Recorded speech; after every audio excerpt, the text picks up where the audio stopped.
তরুণীকে বাড়িতে আটকে রেখে নির্যাতনের ঘটনা, আর সেই ঘটনায় এখনো অধরা কীর্তিমান মা এবং তার ছেলে। অর্থাৎ তরুণীকে ডোমজুরের বাড়িতে আটকে রেখে নির্যাতনের অভিযোগ উঠছে মা এবং তার ছেলের বিরুদ্ধে।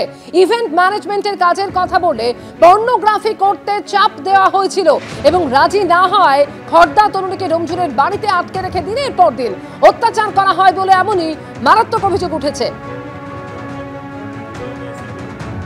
সুনীত হালদার এই মুহূর্তে রয়েছেন আমাদের সঙ্গে টেলিফোন লাইনে। সুনীত, তরুণীকে বাড়িতে আটকে রেখে দিনের পর দিন নির্যাতনের ঘটনা এবং অভিযুক্ত মা ও ছেলে, তাদের কোনো খোঁজ পায়নি এখনো পর্যন্ত পুলিশ?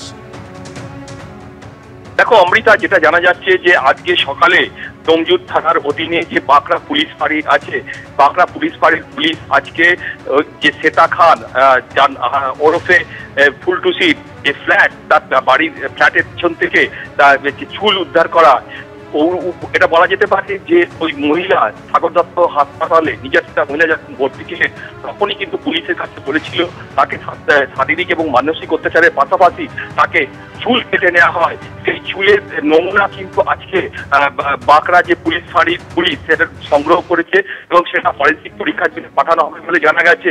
এর পাশাপাশি এই শ্বেতা খান ওরফে ফুলটুসির এলাকার নানা রকম যে কুকৃতি সেটা কিন্তু প্রকাশ্যে এসেছে।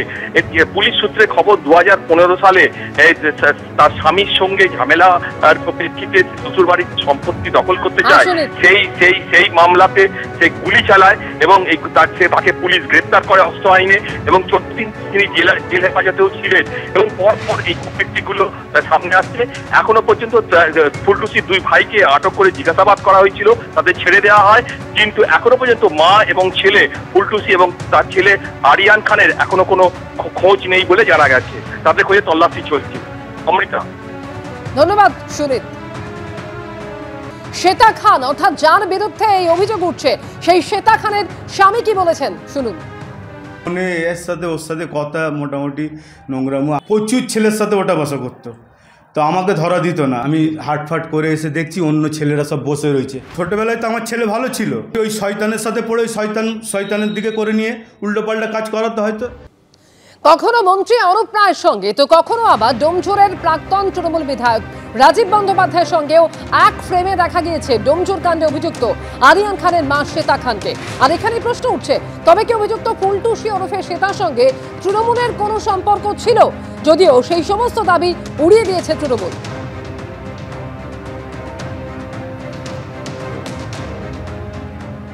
মানুষ আমাদের সঙ্গে আসে, আমাদের সঙ্গে ছবি তোলার চেষ্টা করে, যখন জানা গেছে তখন তার বিরুদ্ধে কড়া ব্যবস্থা নেবে দল, এইটাই দল সুপারিশ করে। ছবি থাকতেই পারে, আমার সঙ্গে ছবি থাকতে পারে, তাই বলে এই নয় তাকে আমি কোনোদিন প্রশ্রয় দিয়েছি। আমি তার নাম কোনোদিন শুনিনি, তাকে কোনোদিন দেখিও নি। আমি এই বিধানসভা কেন্দ্রের জনপ্রতিনিধি বিধায়ক ছিলাম এবং ন্যাচারালি দলের সমস্ত রকম প্রোগ্রামেই আমি যেতাম বা বিভিন্ন মিটিং মিছিলে আমি থাকতাম। ন্যাচারালি সেইভাবে মিটিং মিছিল এসছে, হয়তো কোনো প্রোগ্রামেও অ্যাটেন্ড করেছি, এখন সে তার ছবি তুলে ছেড়েছে। সুতরাং ন্যাচারালি এটা নিয়ে আমার বলার কিছু না। সে এখন অন্যায় কাজ করেছে, ন্যাচারালি প্রশাসন কড়া ব্যবস্থা নেবে, আইনের পথে চলবে এবং এই সমস্ত মহিলাদের কড়া শাস্তি হওয়া উচিত।